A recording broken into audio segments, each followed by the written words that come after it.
कभी सोचा है कि एक एआई असल में सीखता कैसे है? नहीं, ये कोई मैजिक ट्रिक नहीं है, ये बिल्कुल पक्का मैथ है।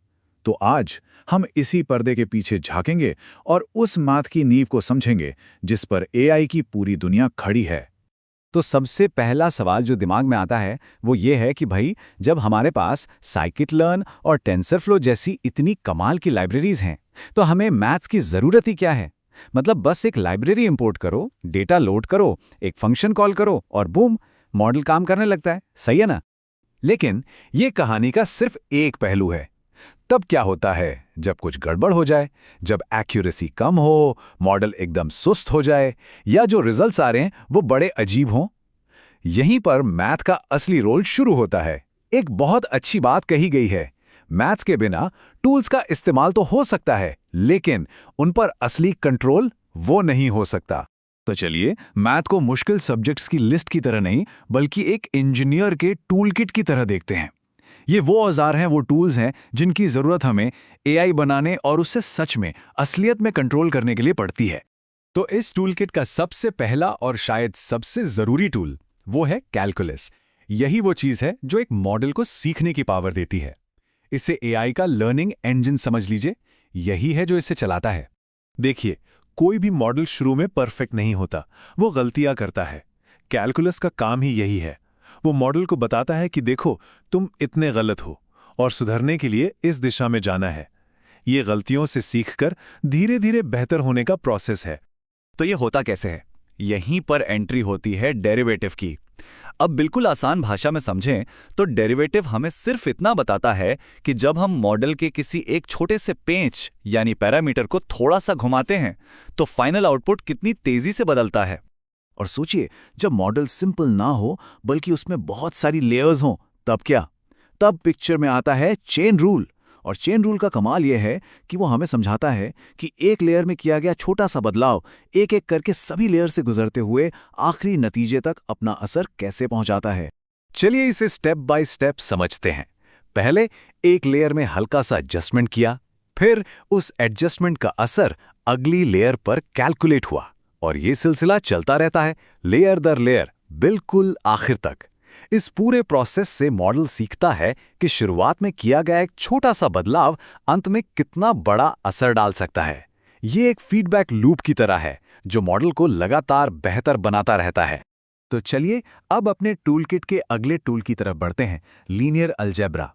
अगर कैलकुलस लर्निंग का इंजन है तो लीनियर अलजेब्रा वो भाषा है, वो जबान है जिसमें एआई डेटा से बात करता है और उसे समझता है।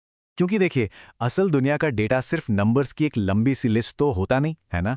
वो टेबल्स में होता है, लिस्ट में होता है, कभी कभी तो मल्टी डायमेंशनल ग्रिड्स की शक्ल में आता है। और इसी स्ट्रक्चर्ड डेटा को संभालने के लिए ही तो लीनियर अलजेब्रा काम आता है। तो लीनियर अलजेब्रा इसमें मदद कैसे करता है? देखिए, एक अकेली वैल्यू, मान लीजिए घर की कीमत, इसे हम कहते हैं स्केलर। जब बहुत सारी रिलेटेड वैल्यूज एक लिस्ट में हो, जैसे एक तस्वीर के सारे फीचर्स, तो वो बन जाता है वेक्टर। और जब डेटा को लेयर्स में एक के ऊपर एक रख दिया जाए, जैसे कि बहुत सारे वीडियोस का एक पूरा बैच, उसे कहते हैं टेंसर। ये सब असल में डेटा रखने के अलग अलग तरह के डिब्बे हैं, ताकि एआई उन्हें आसानी से हैंडल कर सके। लेकिन बात सिर्फ डेटा स्टोर करने तक नहीं रुकती। लीनियर अलजेब्रा इससे कहीं आगे जाता है। आइगन वैल्यूज जैसी चीजें डेटा के अंदर इंफॉर्मेशन की मेन हाईवेज को ढूंढने में मदद करती हैं। और एसवीडी, इसे एक सुपर स्मार्ट नॉइज फिल्टर समझ सकते हैं। ये काम की चीज को कचरे से अलग कर देता है। और इसका फायदा? मॉडल सिर्फ उस चीज पर फोकस करता है जो सच में जरूरी है। चलिए अब बात करते हैं तीसरे टूल की, और ये है प्रोबेबिलिटी और स्टैटिस्टिक्स। इसकी जरूरत क्यों पड़ती है?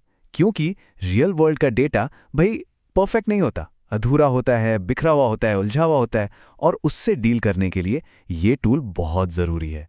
एक नॉर्मल प्रोग्राम और एआई में एक बड़ा फर्क है। प्रोग्राम को चाहिए एकदम पक्का जवाब, लेकिन एआई को अक्सर प्रोबेबिलिटीज यानी संभावनाओं के साथ काम करना पड़ता है, क्योंकि असली दुनिया ऐसी ही है, अनिश्चितताओं से भरी हुई। और ये टूल मॉडल को एजुकेटेड गैस यानी समझदारी भरे अंदाजे लगाने में मदद करता है। इसका एक जबरदस्त उदाहरण है बेज थ्योरम। ये एक ऐसा नियम है जो मॉडल को कहता है कि जब नया सबूत मिले तो अपनी सोच को अपडेट करो। सिंपल मतलब ये एआई को नई जानकारी से सीखने और समय के साथ और स्मार्ट बनने की ताकत देता है। स्टैटिस्टिक्स के ना दो मेन काम हैं। एक तरफ है डिस्क्रिप्टिव स्टैटिस्टिक्स। इसका काम है उस डेटा को समझना और समराइज करना जो हमारे पास अभी हैं। दूसरी तरफ है इन्फरेंशियल स्टैटिस्टिक्स। ये थोड़ा जासूसी वाला काम करता है। ये पता लगाता है कि जो पैटर्न हमें दिख रहा है वो सच में कोई पैटर्न है या बस इत्तेफाक है, रैंडम चांस। तो इसका मतलब क्या हुआ? मतलब साफ है, अगर स्टैटिस्टिक्स ना हो तो मॉडल गलत डेटा से गलत चीजें सीख लेगा और नतीजे भी बड़े अजीब देगा। इसलिए एआई मॉडल को भरोसेमंद और सटीक बनाने के लिए ये टूल बहुत बहुत जरूरी है। तो अब तक हमने इन टूल्स की बात की, कैलकुलस, लीनियर अलजेब्रा, स्टैटिस्टिक्स। लेकिन अब थोड़ा फोकस बदलते हैं। इन टूल से इनको इस्तेमाल करने वाले पर, यानी एक यूजर से एक क्रिएटर बनने का सफर। और यहाँ एक बहुत ज़रूरी बात है, इससे डरने की या लंबे चौड़े फॉर्मूले रटने की कोई ज़रूरत नहीं है। ज़रूरत है तो बस इसके पीछे के आइडियाज़ को समझने की। फोकस कॉन्सेप्ट पर होना चाहिए, रट्टा मारने पर नहीं। क्योंकि जब ये आइडियाज समझ आने लगते हैं ना, तब एआई एक ब्लैक बॉक्स नहीं लगता, तब वो एक ऐसा टूल महसूस होता है जिस पर सच में कंट्रोल है, एक पावरफुल औजार।